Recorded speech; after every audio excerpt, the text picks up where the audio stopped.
کیا. ایک گروہ خاص, نام نہیں میں لے رہا, اکثر میرے اوپر ایک ایلیگیشن بھی لگتی ہے کہ آپ سیدھی سیدھی باتیں ممبر سے کر دیتے ہیں, کچھ نئی بھی بیان کرنے والی ہوتی. ایک خاص گروہ امیر المومنین سے بدظن ہو کر حاکم شام کی طرف گیا, تو اس نے تمام لوگوں کو جمع کیا اور ان سے کہا کہ تم لوگ علی کے خلاف مجمع عام میں گفتگو کرو گے. ٹھیک ہے.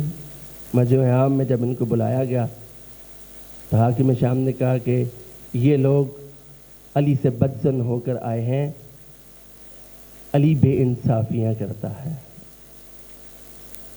تڑپ گئے. کون تڑپ گئے؟ جو علی سے بدظن ہو کر گئے تھے. کہ خدا کی قسم ہم علی کے ظلم کی وجہ سے نہیں آئے, ہم علی کی عدالت کے ڈر کی وجہ سے آئے ہیں. کیوں؟ وہ عدالت انہیں حاکم شام کے پاس نظر نہیں آتی. یہ جارج جارڈن کہتا ہے, اپنے مقدمے میں لکھتا ہے کہ میں نے یہ کتاب کیوں لکھی. جب اس نے کتاب لکھی تو عیسائیت کے اندر اچھا خاصا شور و غوغا ہوا. کہا تم عیسیٰ پہ کتاب لکھتے, تم مریم پہ کتاب لکھتے, تم عیسیٰ کے حواریین پر کتاب لکھتے, تم نے آخری رسول کے وصی کے اوپر کتاب لکھ دی.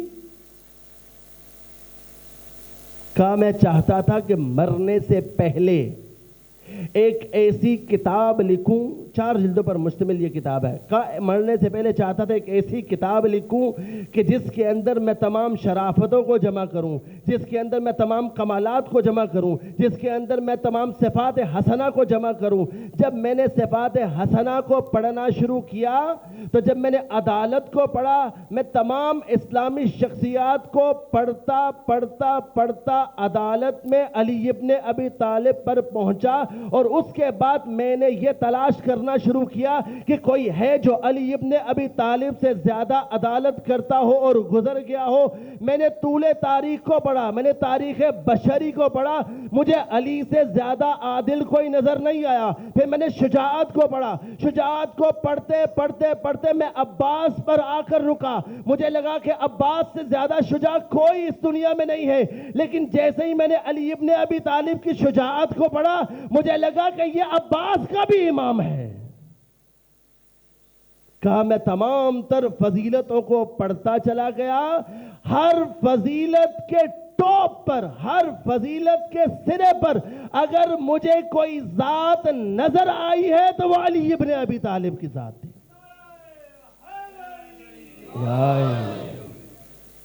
کہا مجھے مجبور کیا علی کی ذات نے کہ میں علی کی ذات پر کتاب لکھوں. یہ بہت دور کی بات نہیں ہے, یہ ابھی کچھ عرصہ پہلے جارج جارڈن جو ہے وہ فوت ہوا ہے. اس کے بہت سارے مکالمے, اس کے بہت ساری ویڈیوز آپ کو یوٹیوب پہ ملیں گی, پڑھیں. لبنانی عیسائی تھا, بہترین کتاب لکھی علی ابن ابی طالب پر. عزیزان محترم, مدعا کیا ہے؟ جس طرح سے علی ابن ابی طالب نے عدالت کو قائم کیا, ہماری ذمہ داری کیا بنتی ہے؟ ہم ہمیشہ اوپر سے نیچے آتے ہیں. نیچر یہ نہیں ہے, نیچر یہ نیچے سے اوپر جایا جائے, گراس روٹ لیول سے آپ اوپر جائیں. جب اوپر سے نیچے آئیں گے تو دڑام سے گریں گے, جب نیچے سے اوپر جائیں گے تو آپ کو گرانا مشکل ہوگا. ابھی آپ نظام عدل کی بات کریں گے تو مجھ سمیت تمام حاضرین حکومت کے اوپر تنقید کرنا شروع کریں گے. کام نیچے سے شروع کرنا تھا, اپنے گھر کے لیول پر. کیا میں اپنے گھر کے لیول پر نظام عدل قائم کر سکتا ہوں؟ ایک باپ کی کیا ذمہ داری ہے, ایک ماں کی کیا ذمہ داری ہے. پھر گھر سے ہٹ کر میں ایک محلے کے لیول پر نظام عدل قائم کر سکتا ہوں. پھر محلے سے ہٹ کر میں ایک سوسائٹی کے لیول پر نظام عدل قائم کر سکتا ہوں. ہم ڈائریکٹ شروع کرتے ہیں وزیر اعظم اور صدر سے. اگر وزیر اعظم اور صدر ہمیں اچھے مل بھی جائیں کہ جس طرح سے پچھلا نظام گزرا تو ہم نے کیا تنقید کی، یہ بیچارہ اکیلا کیا کرے گا، سارا نظام تو نیچے کرپٹ ہے، بیوروکریٹس جتنے بیٹھے ہیں وہ کرپٹ ہیں، جب تک انہیں نہیں ہٹایا جائے گا، ان کی ریپلیسمنٹ نہیں ہوگی، تب تک معاملہ بہتر۔ ہم اوپر سے کیوں شروع کرتے ہیں، ہم نیچے سے کیوں نہیں شروع کرتے؟ لہذا علی ابن ابی طالب کے ماننے والوں کو نمایاں ہونا چاہیے صفت عدل میں، کیونکہ علی کی ساری زندگی عدالت کے قیام میں گزر گئی، مقصد حکومت عدالت۔ ایک مشہور واقعہ ہے کہ ایک شخص آیا، آ کر کہا یا علی میں نے چوری کر لی ہے، کہ جا کے توبہ کر۔ کہا نہیں میں نے چوری کی ہے۔ کہا تجھے کہا جا کے توبہ کر، خدا سے معافی مانگ۔ تیسری دفعہ اس نے کہا کہ میں نے چوری کی ہے، آپ حد جاری کریں۔ امیر المؤمنین نے کہا چونکہ 3 دفعہ تو نے گناہ کا اقرار کر لیا ہے، اب تجھ پر حد جاری ہوگی۔ حد کیا جاری ہوگی؟ کہ تیری 4 انگلیاں کٹیں گی۔ اس نے ہاتھ آگے رکھا، امیر المؤمنین علیہ السلام نے ضرب لگائی، اس کی 4 انگلیاں کاٹ دی۔ علی کی ذات عجیب ذات ہے کہ جس کے چاہنے والوں میں روز بروز اضافہ ہوا اور علی کے مخالفین میں بھی روز بروز اضافہ ہوا۔ یہ اپنی 4 انگلیاں لے کے نکلا، اب جب باہر نکلا تو مخالفین کو موقع مل گیا، کیونکہ علی کا چاہنے والا تھا۔ کہا بڑا علی علی کرتا تھا نا، دیکھ علی نے کیا حشر کیا تیرا۔ کہا علی نے کچھ بھی نہیں کیا، آج تو میرے دل میں علی کی قدر و منزلت اور بڑھ گئی ہے۔ کہا وہ کیوں؟ کہا اس لیے کہ میرا امام عادل امام ہے۔ آج علی کی قدر و منزلت میرے دل میں اور بڑھ گئی، آج میرے دل میں پیار اور بڑا ہے۔ اب یہ علی علی کرتا جا رہا تھا، کسی نے آ کے امیر المؤمنین کو بتایا مولا وہ جس کی انگلیاں آپ نے کاٹی تھیں بازار میں جا کر آپ کے قصیدے پڑھ رہا ہے۔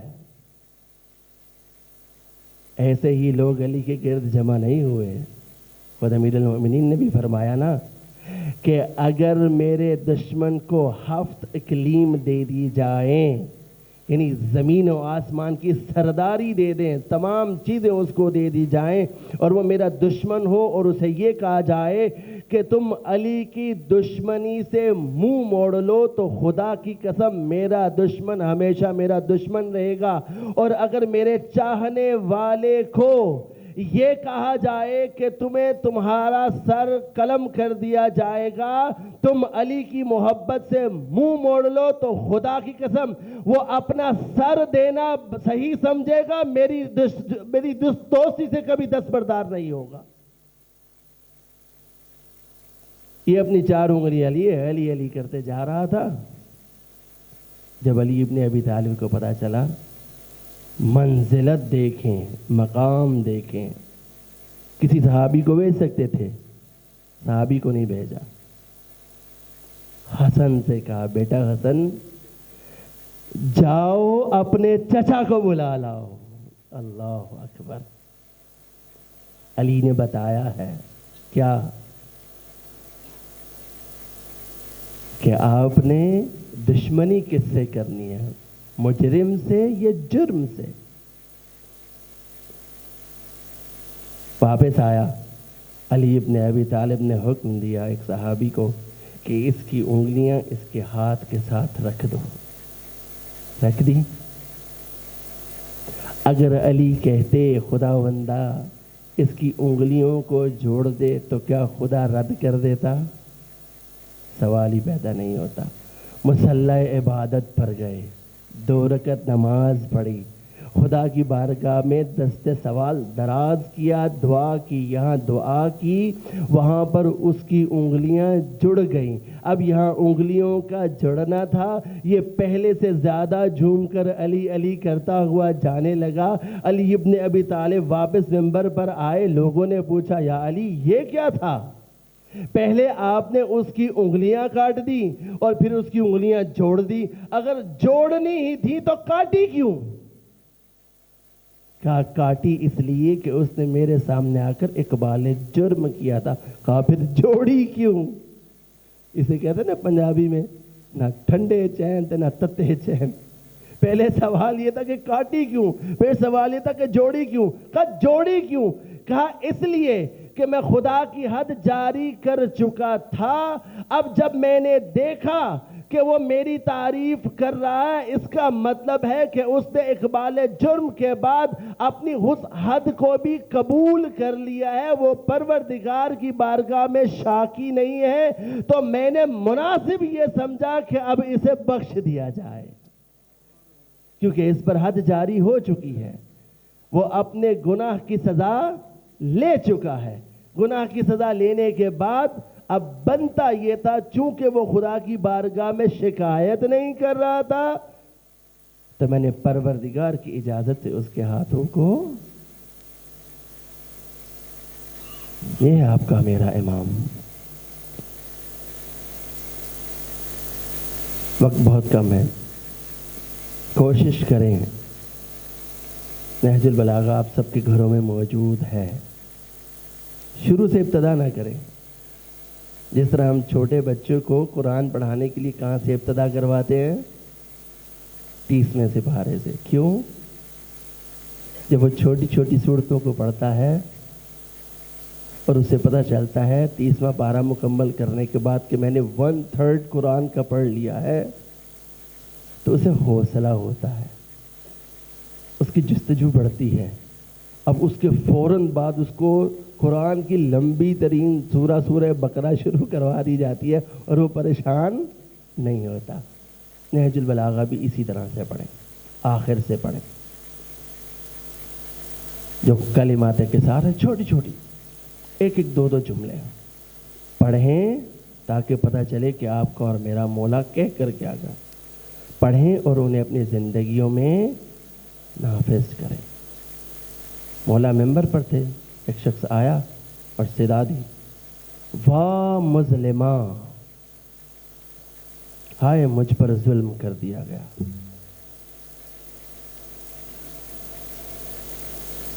ہائے مجھ پر ظلم کر دیا گیا۔ یہ جملہ بولا تو امیر المؤمنین نے کہا کہ تجھ پر ظلم ہوا ہے؟ کہا ہاں مولا مجھ پر ظلم ہوا ہے۔ کہا نہیں، تجھ پر ظلم نہیں ہوا، سنے گا؟ کائنات کا مظلوم ترین شخص میں علی ابن ابی طالب ہوں۔ کہا مولا کیوں؟ کہا اس لیے کہ علی ابن ابی طالب کو بعد رسول مسلمانوں نے تنگ کرنا شروع کر دیا۔ خود بتایا کیسے تنگ کرنا شروع کیا۔ کہا یہ بتاؤ ایک غیرت مند فرد کے لیے سب سے مشکل مرحلہ کیا ہوتا ہے؟ کہا مولا آپ بتائیے۔ کہا ایک غیرت مند کے لیے سب سے مشکل مرحلہ یہ ہوتا ہے کہ وہ شجاع بھی ہو اور اس کے سامنے کوئی اس کی ناموس کو تماچا مارے اور وہ اٹھ کے کچھ کر نہ سکے۔ کہا علی کے سامنے علی کی زوجہ کو تماچا مارا گیا، علی کے سامنے علی کی زوجہ پہ گرز لگائے گئے۔ کتنا مظلوم ہے علی۔ کہا کہ دنیا کے بادشاہوں سے ان کی رعیت، دنیا کے بادشاہوں سے ان کی رعیت ان کے ظلم سے پریشان ہوتی ہے۔ علی ایک ایسا بادشاہ تھا جو اپنی رعیت کے ظلم سے ڈرتا رہا۔ آزاداروں، آپ کی آنکھوں میں آنسو آئے، خداوند کریم انہیں قبول کرے۔ خدا کی قسم، علی کا سب سے بڑا ظلم علی کی ضربت نہیں ہے۔ علی کو ضربت لگی تو علی نے کیا کہا؟ فزت برب الکعبہ۔ علی تو عاشق ہے شہادت کا، کہ خدا کی قسم علی اس دن کا انتظار کر رہا تھا، علی آج کامیاب ہو گیا۔ علی کا سب سے بڑا دکھ کیا ہے کہ علی کو 25 سال گوشہ نشینی اختیار کرنا پڑی۔ 25 سال مدینہ سے باہر علی اپنا منہ کنویں میں دے کر گفتگو کیا کرتے تھے۔ یہ ہے علی کا دکھ، یہ ہے علی کا درد۔ اجرکم علی اللہ۔ بس مختصر کروں گا۔ امیر المؤمنین ماہ مبارک میں ہر رات اپنے کسی بچے کے گھر روزہ افطار کیا کرتے تھے، اور 18ویں روزے کو مولا اپنی بیٹی ام کلثوم کے گھر موجود تھے۔ خدا کسی بیٹی کو باپ کی ایسی حالت نہ دکھائے۔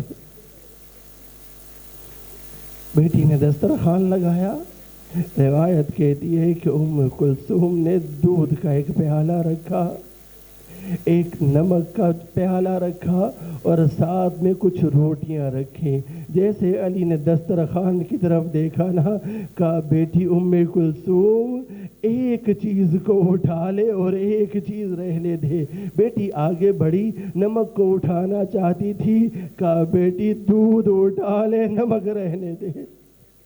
کہا بابا افطار کا وقت ہے۔ کہا ہاں بیٹی، کیا تو نے کبھی اپنے باپ کے دسترخوان پہ 2 اکٹھی نعمتیں بیک وقت دیکھی ہے؟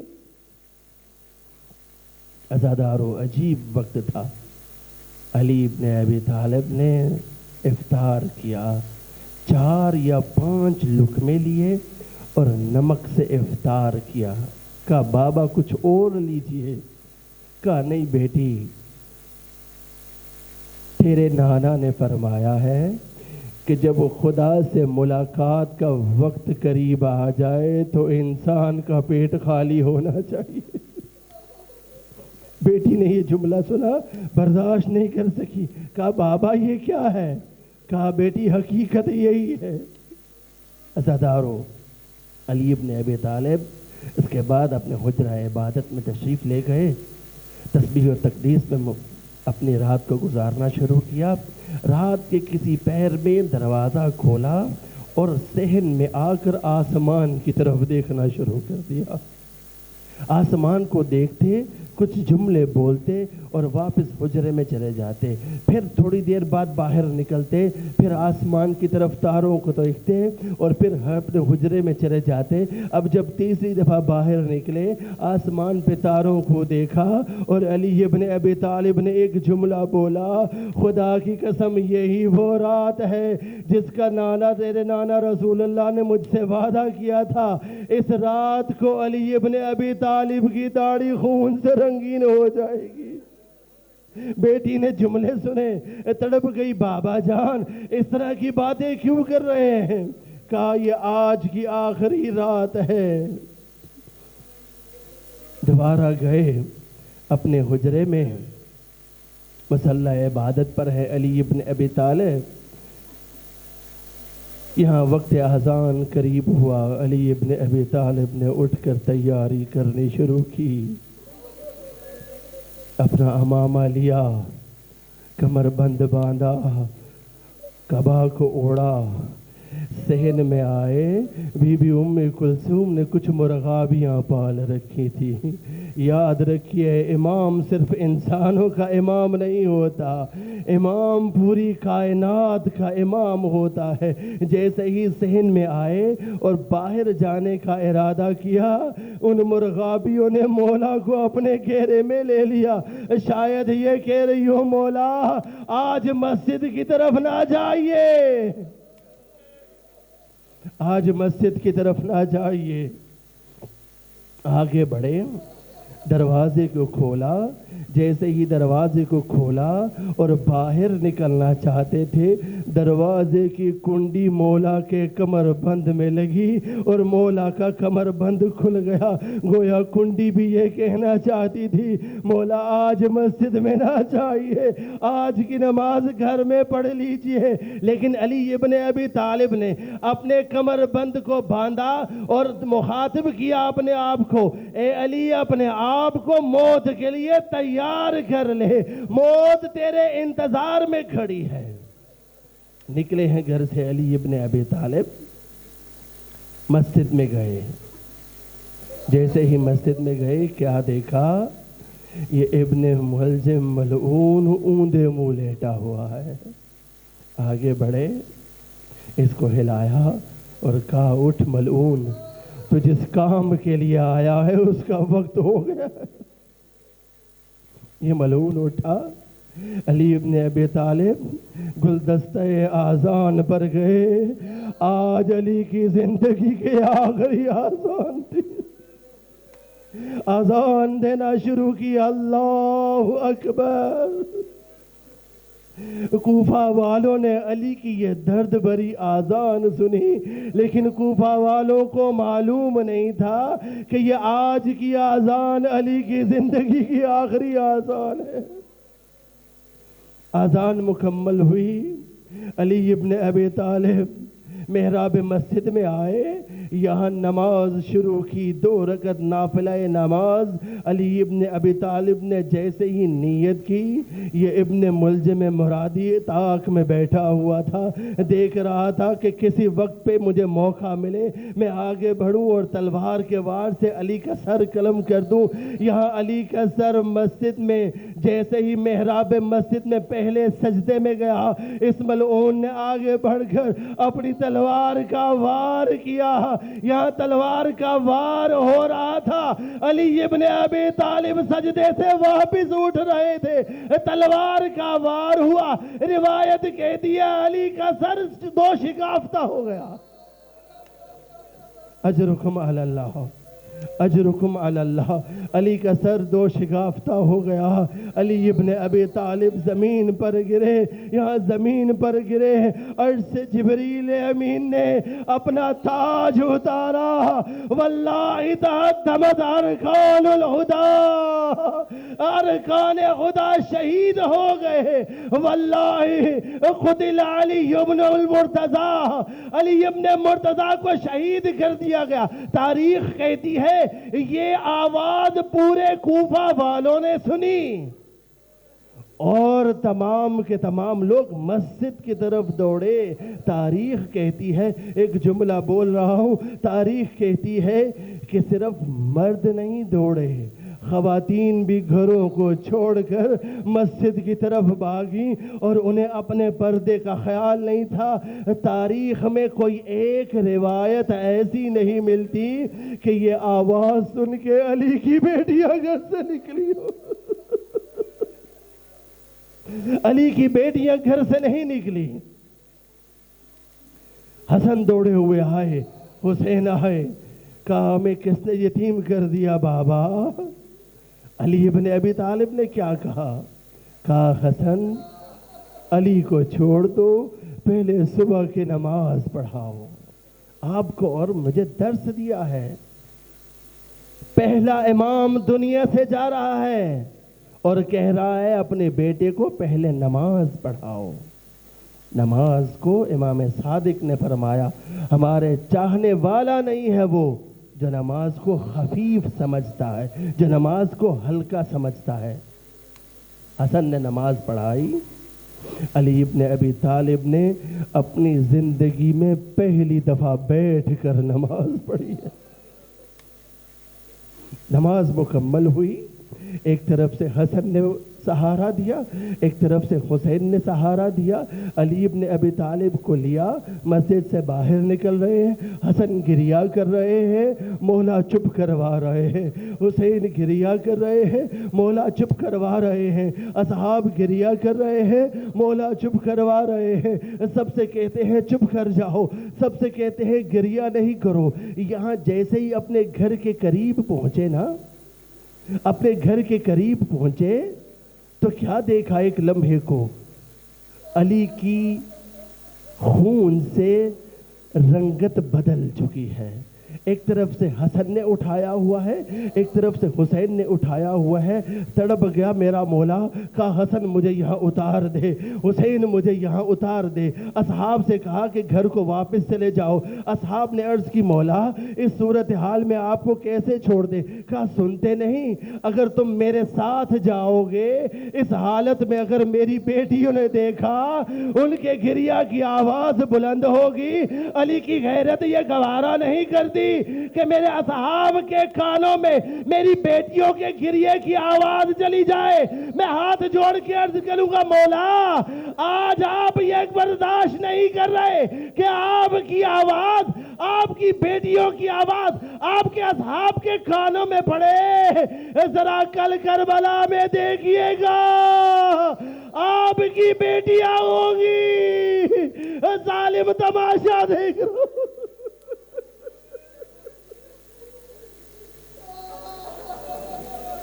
علی ابن ابی طالب نے اصحاب کو واپس کیا. حسن سے کہا مجھے اتار دو، حسین سے کہا مجھے اتار دو.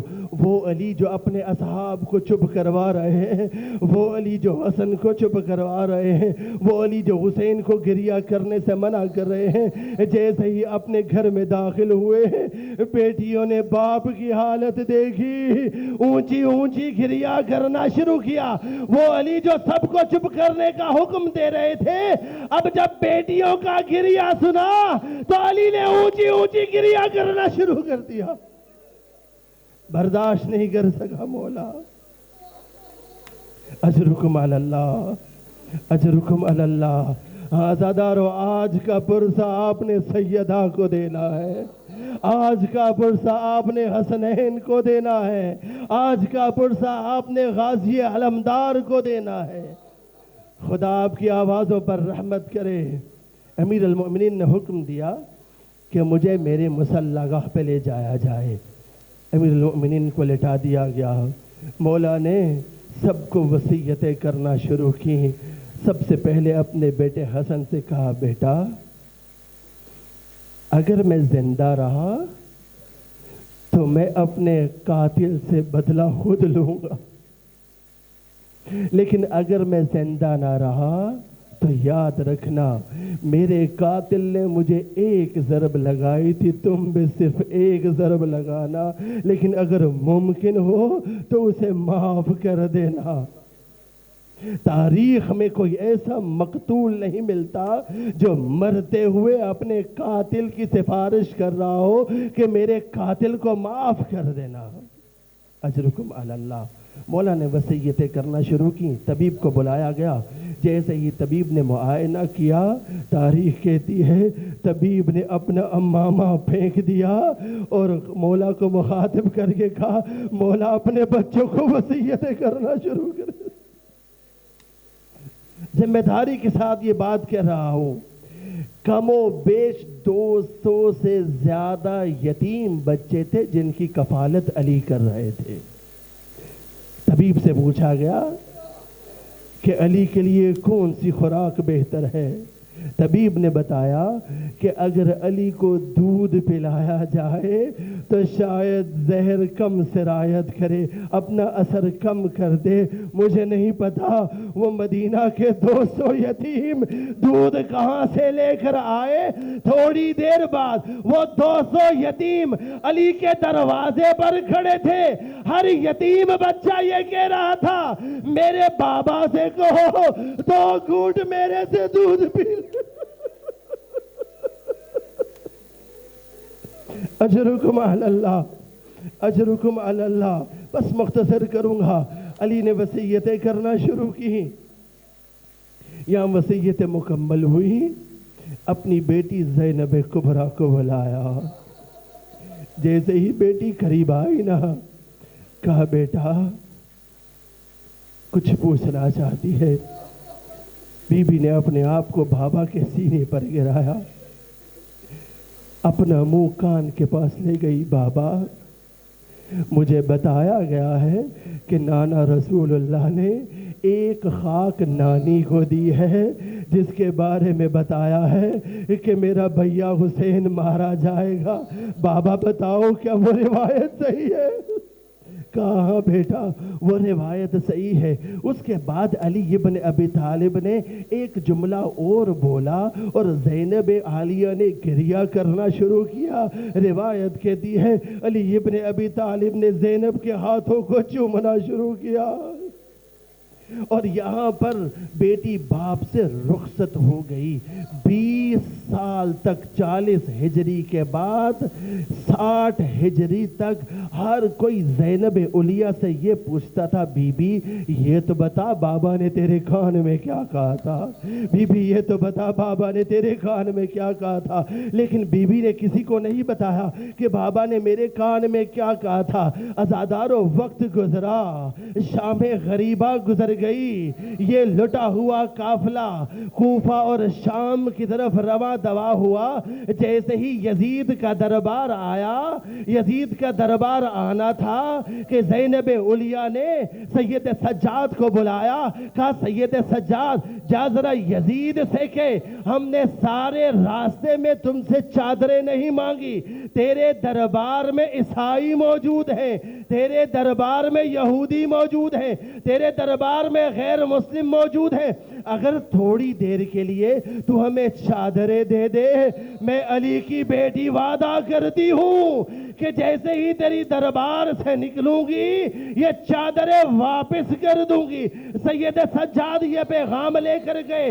پیغام واپس آیا کہ ہم قیدیوں کو عزت نہیں دیتے, ہم قیدیوں کو چادریں نہیں دیتے. خدا کی قسم جو روایت پڑھ رہا ہوں ذمہ داری کے ساتھ, تاریخ کہتی ہے, مقتل لکھتا ہے, منابر یہ بیان کرتے ہیں کہ بی بی نے کہا سکینہ اپنے ہاتھوں کو اٹھاؤ, سکینہ اپنے ہاتھوں کو اٹھاؤ, رباب اپنے ہاتھوں کو اٹھاؤ, اماں فضہ اپنے ہاتھوں کو اٹھاؤ. میں یزید کے خلاف بددعا کروں گی. یہاں سید سجاد نے سنا کہ میری پھوپھی بددعا کرے گی, آگے بڑھے. کہا اماں ذرا اپنے بھیا کے سر کی طرف دیکھ, تیرا بھیا رو رہا ہے. عزادارو زینب علیہ نے سر اٹھایا, کیا دیکھا؟ بھیا کی آنکھوں سے آنسو جاری ہے. گویا کہنا چاہتے ہیں بہن زینب نانا کی محنت اکارت جلی جائے گی, تو بددعا نہ کرنا. اجرکم علی اللہ. جیسے ہی بددعا نہ کی تو سید سجاد نے پھوپھی اماں سے کہا پھوپھی اماں اب یزید کے دربار میں وارد ہونا ہے. تاریخ کہتی ہے کہ کچھ دیر کے لیے زینب اس دربار کے دروازے پر بیٹھ گئی. سید سجاد آگے بڑھے, کہا پھوپھی اماں کیا بات ہے, تھک گئی ہیں؟ کہا نہیں سید سجاد, جب آخری وقت پر میں بابا سے ملی تھی بابا نے میرے کان میں کوئی بات کہی تھی. ان 20 سالوں میں نے وہ بات کسی کو نہیں بتائی, آج تجھے بتا رہی ہوں.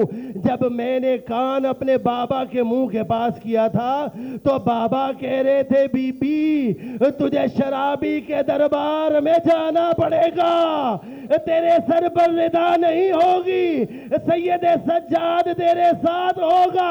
لیکن بی بی یاد رکھنا تو اس دربار میں اکیلی نہیں جائے گی, تیرا بابا تیرے ساتھ دربار میں جائے گا. ہاں عزادارو کچھ دیر کے بعد بی بی اس دربار کے اوپر سے کھڑی ہوئی اور یہ کہتے کھڑی ہوئی السلام علیکہ یا بتا, بابا آپ آ گئے. اس کے بعد بی بی نے خطبہ دیا, مسلمانوں نے خطبہ سنا. ایک صحابی نے کہا ایسا لگتا ہے جیسے علی ابن ابی طالب کلام کر رہا ہے. ماتم علی.